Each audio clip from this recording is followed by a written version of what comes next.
Hello students, कैसे हैं आप सभी। स्वागत है आपका हमारे YouTube channel MP learning class में। स्टूडेंट्स, आज हम आपके लिए जो पेपर आपका होने वाला है हिंदी का, स्पेशली जो हिंदी विशिष्ट जो है उसके हम लोगों ने क्लास 7 के क्वेश्चन आंसर्स लेके आए हैं। बहुत ही इंपॉर्टेंट क्वेश्चन हैं, इनको आपको ध्यान से पढ़ना है, ध्यान से सुनना है और इसको याद कर लेना है। ठीक है, तो वीडियो को लास्ट तक देखना है ताकि जो क्वेश्चन है आपको पूरे याद हो जाए। तो चलिए स्टार्ट करते हैं। मॉडल क्वेश्चन पेपर्स, हमारा जो इंपॉर्टेंट क्वेश्चन पेपर है साइंस मतलब हिंदी का। ठीक है, देखिए तो पहला जो आपका रहेगा पैकल के प्रश्न रहेंगे आपके फर्स्ट लेकर 10 तक आपके 1 नंबर क्वेश्चन आएंगे। तो पहला क्वेश्चन क्या है, बुंदेली के पितृपुरुष हैं। ऑप्शन दिया है डॉक्टर सर हरि सिंह गौर, ईश्वरी भूषण या फिर पद्माकर। तो सही आंसर क्या है आपका जो भूषण। ठीक है, क्वेश्चन नंबर देखें सेकेंड, राखी का मूल्य पाठ का मुख्य उद्देश्य। तो इसमें ऑप्शन क्या दिए हैं, राजपूतों के बारे में बताना, बहन द्वारा भाई को राखी बांधना, मुसीबत के समय बहन की मदद करना या फिर सांस्कृतिक एवं सांप्रदायिक सद्भावना का विकास करना। सही आंसर क्या जाएगा, सांस्कृतिक एवं सांप्रदायिक सद्भावना का विकास करना हो जाएगा। ठीक है,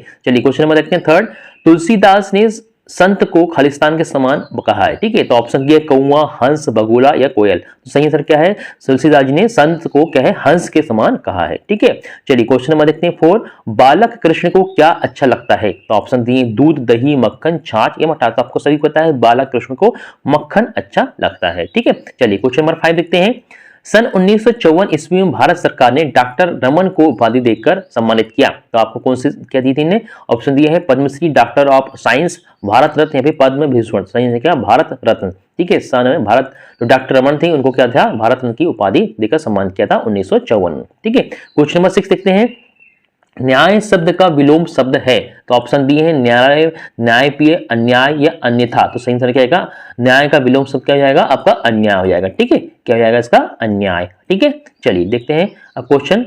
चलिए क्वेश्चन नंबर 7 देखते हैं क्या दिया है। क्वेश्चन नंबर 7, अग्रवाल समाज के कितने गोत्र प्रचलित हैं। तो ऑप्शन दिए हैं 15, 17, 18 एंड 20। सही आंसर क्या जाएगा इसमें आपका 18 जो है गोत्र इनके प्रचलित है। क्वेश्चन नंबर 8, कर्मण्यवादी कारस्ते मां फलेषु कदाचत, उपरोक्त वाक्य किसने कहा था। तो ऑप्शन दिए हैं आपके अर्जुन, श्री कृष्ण, युधिष्ठिर या फिर पितामह भीष्म। किसने कहा था, श्री कृष्ण ने कहा था। कब कहा था, गीता के पाठ में। ठीक है, जब गीता सुना रहे थे अर्जुन को, जब उन्होंने कहा था कर्मण्यवादी कारस्ते मां फलेषु कदाचत। क्वेश्चन नंबर 9 देखते हैं, वीर छत्रसाल का जन्म हुआ था। तो ऑप्शन दिए हैं आपके मोर पहाड़ी पर, गोर पहाड़ी पर, मरोड़ पहाड़ी पर, इनमें से कोई नहीं किया जाएगा। मोर पहाड़ी पर वीर छत्रसाल का जन्म हुआ था, आ नंबर हो जाएगा। फिर क्वेश्चन नंबर 10 देखें, नाबालिग शब्द में उपसर्ग है।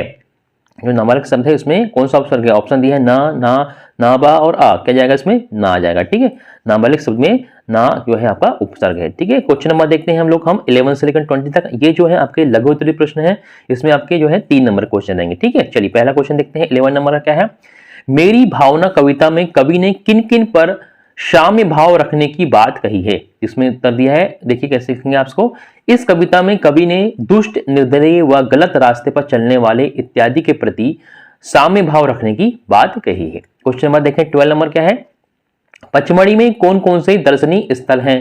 ठीक है, तो आपको जो घूमे हैं उनको पता होगा, तो हम बता देते हैं। पचमढ़ी में अनेक दर्शनीय स्थल जैसे कि धूपगढ़, चौड़ागढ़, महादेव मंदिर एवं सूर्योदय सूर्यास्त के अनुभव दृश्य इत्यादि यहाँ पर स्थित 5 गुफाएं पौराणिक महत्व रखती हैं। ठीक है, ये हो जाएगा। अब क्वेश्चन नंबर देखिए 13 क्या दे रहा है, हमारे देश में राखी का क्या महत्व है। इसका आंसर कैसे रखेंगे आप, हमारे देश में राखी को भाई बहन के स्नेह बंधन का प्रतीक माना गया है। सुरक्षा सूत्र को पहनकर भाई बहन की रक्षा का संकल्प करता है। ठीक है, इस तरह से आप आंसर लिख सकते हैं। अब क्वेश्चन नंबर 14 देखें, भरपूर वर्षा कब होती है। ठीक है, क्वेश्चन क्या है, भरपूर वर्षा कब होती है। तो इसका आंसर क्या लिखेंगे, जब कल से या कलश का पानी गर्म हो, चिड़िया धूल में नहाए तथा चींटी अंडा देकर चले तो भरपूर वर्षा होने का संभावना होती है। ठीक है, ये आपका आंसर हो जाएगा। फिर क्वेश्चन नंबर 15 देखिए, डॉक्टर अब्दुल कलाम बच्चों के साथ कैसा व्यवहार करते हैं। इसका आंसर आप कैसे लिख सकते हैं, डॉक्टर अब्दुल कलाम बच्चों के साथ बात करके आनंद की अनुभूति करते हैं। उनके अनुसार बच्चों में ही संपूर्ण राष्ट्र का विकास छिपा होता है।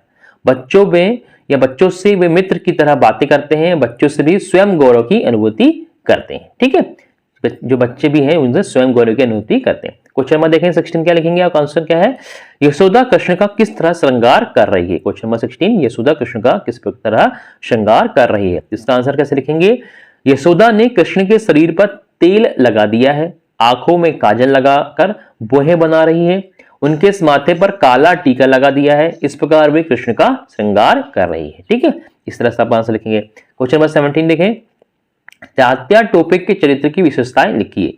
तो तात्या टोपे के बारे में बताना आपको। तात्या लक्ष्मीबाई के एक सहयोगी हैं। वे प्रथम स्वतंत्रता संग्राम 1857 के सेनानी हैं। वे मातृभूमि की सुरक्षा और स्वराज्य की नींव पर आधार है। वे निर्भीक होकर शत्रु से लोहा लेते हैं या उनके साथ युद्ध करते हैं। ठीक है, यह आएगा आंसर। अब क्वेश्चन नंबर 18 देखिए, हमें अपने साथ किन्हें लेकर चलना है।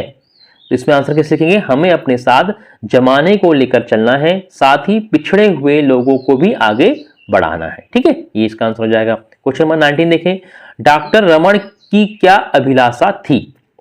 डॉक्टर रमन की क्या अभिलाषा थी, तो इसका आंसर कैसे लिखेंगे आप। डॉक्टर रमन की अभिलाषा थी कि हमारा देश वैज्ञानिक खोजों के मामले में अपने पैरों पर खड़ा हो जाए और हमें विदेशों का मुंह ना ताकना पड़े। ठीक है, ये इसका आंसर था। इस तरह से आप देख सकते हैं। अब देखते हैं क्वेश्चन नंबर 20। तो चलिए क्वेश्चन नंबर 20 देखते हैं क्या है। राजा और आर्किटेक्ट के बीच क्या विवाद हुआ। इसका आंसर क्या लिखेंगे, राजा और आर्किटेक्ट के बीच यह विवाद हुआ कि राजा उस घायल हंस पर अपना अधिकार बता रहा था और उधर आर्किटेक्ट भी कहता है कि इस हंस का मेरा अधिकार है क्योंकि मैंने इसे मारा है। इस तरह रक्षक और भक्षक के मध्य अधिकार का विवाद हुआ। ठीक है, इस तरह से आप आंसर लिख सकते हैं। अब देखते हैं क्वेश्चन जो है दीर्घ उत्तरी प्रश्न है। इसमें जो है 21 से लेकर 24 तक जो क्वेश्चन रहेंगे आपके दीर्घ उत्तरी क्वेश्चन रहेंगे, जो कि आपके 5 नंबर होंगे। ठीक है, चलिए देखते हैं 21 नंबर क्वेश्चन क्या है। गंगा नदी से नेहरू जी की कौन कौन सी भावनाएं लिपटी हुई है। ठीक है, गंगा नदी से नेहरू जी की कौन कौन सी भावनाएं लिपटी हुई है। तो इसका आंसर क्या लिखेंगे, नेहरू जी ने गंगा के बेहद करीब से और लंबे समय तक देखा है। इससे उनकी अनेकों अनेक भावनाएं लिपटी हुई हैं। गंगा के प्राकृतिक सौंदर्य, उनके पल पल बदलते स्वरूप व पग पग परिवर्तन होते मार्ग को मनोहर दृश्य सदैव स्मृति पटल पर ताजा रहते हैं। गंगा जनता की सर्वप्रिय नदी है। वह तो भारत की प्राचीन सभ्यता का प्रतीक रही है। वास्तव में नेहरू जी के लिए गंगा मात्र एक नदी न होकर भूत को वर्तमान के मार्ग से होते हुए भविष्य को जोड़ने वाला एक जीवनदायक स्रोत है। ठीक है, इस तरह से आप इसका आंसर लिख सकते हैं। अब क्वेश्चन देखते हैं 22 नंबर। सुभाष चंद्र बोस ने लोकमान्य तिलक को विश्व के महापुरुषों की प्रथम पंक्ति के स्थान मिलने की सिफारिश क्यों की है। ठीक है, सुभाष चंद्र बोस ने लोकमान्य तिलक को विश्व के महापुरुषों की प्रथम पंक्ति में स्थान मिलने की सिफारिश क्यों की है। तो इसका आंसर कैसे लिख सकते हैं आप। सुभाष चंद्र बोस ने सिफारिश की है कि लोकमान्य तिलक को विश्व के महापुरुषों की प्रथम पंक्ति में स्थान मिले, क्योंकि लोकमान्य तिलक की प्रतिकूल और शक्तिहारी वातावरण में भी गीता भाष्य जैसे महान दर्शन की रचना कर सके। उनमें प्रकांड पांडित्य था, प्रबल इच्छा शक्ति थी, उनमें साधना की गहराई और सहनशीलता थी। वे बौद्धिक क्षमतावान एवं संघर्ष शक्ति से संयुक्त थे। उन्होंने बंदी गृह के कारामय दिनों में अपनी मातृभूमि के लिए गीता भाष्य जैसे अतुल्य ग्रंथ की रचना भेंट स्वरूप प्रस्तुत की। ठीक है, इस तरह से आप उसका ले सकते हैं। अब क्वेश्चन नंबर 23 देखते हैं। छोटे जादूगर का खेल उस दिन क्यों नहीं जमा। छोटे जादूगर का खेल उस दिन क्यों नहीं जमा। इसका आंसर कैसे लिखेंगे। छोटे जादूगर का खेल उस दिन इसलिए नहीं जमा क्योंकि उसे अपनी बीमार मां की बीमारी की दशा सताए जा रही थी। साथ ही उसे मां के कहे शब्द पर बार बार उसके मस्तिष्क में कौंध रहे थे। वह उस दिन जल्दी लौटकर आ गए क्योंकि उनकी घड़ी समीप ही थी। ठीक है, उनकी मां की जो घड़ी थी समीप ही थी। इस तरह से आप आंसर लिख सकते हैं। अब क्वेश्चन नंबर 24 देखिए क्या है। राघोवा द्वारा आक्रमण किए जाने पर अहिल्याबाई ने क्या किया। राघोवा द्वारा आक्रमण किए जाने पर अहिल्याबाई ने क्या किया। इसका आंसर क्या लिखेंगे।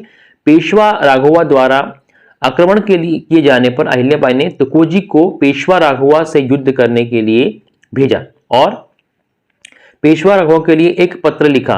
इस पत्र में लिखा कि वह उनके पूर्वजों के राज्य को हड़पने का सपना ना देगी। वह स्वयं नारी सेना लेकर युद्ध करेगी। उसे या पेशवा को नारी द्वारा हराए जाने पर अपसय मिलेगा। यदि उसने विजय भी प्राप्त की तो उसकी मुख पर एक विधवा के राज्य को हड़पने की कालिप लगेगी। पेशवा राघोवा पर इस बात का प्रभाव पड़ा और वह बिना युद्ध किए लौट गया। अहिल्याबाई ने होलकर राज्य को अपनी बुद्धिमानी और दूरदर्शी से भयमुक्त कर लिया। ठीक है, इस तरह से आप आंसर इसको लिख सकते हैं। ये टोटल 24 क्वेश्चंस हमने आपको प्रोवाइड करे हैं, इनको आपको ध्यान से पढ़ना है और इनको ध्यान से याद कर लेना है। तो ये वीडियो आपको कैसा लगा हमें कमेंट बॉक्स में बताएं और इस वीडियो को लाइक करें, शेयर करें और अपने फ्रेंड्स को भी शेयर करें इस वीडियो को, ताकि उन्हें भी इसका लाभ मिल पाए। और अगर आपने चैनल को सब्सक्राइब नहीं करा है तो चैनल को सब्सक्राइब जरूर कर दें, ताकि इसके आने वाले जो वीडियोस है आपको तुरंत मिल जाएंगे। ठीक है, तो वीडियो देखने के लिए बहुत बहुत धन्यवाद। Thanks for watching.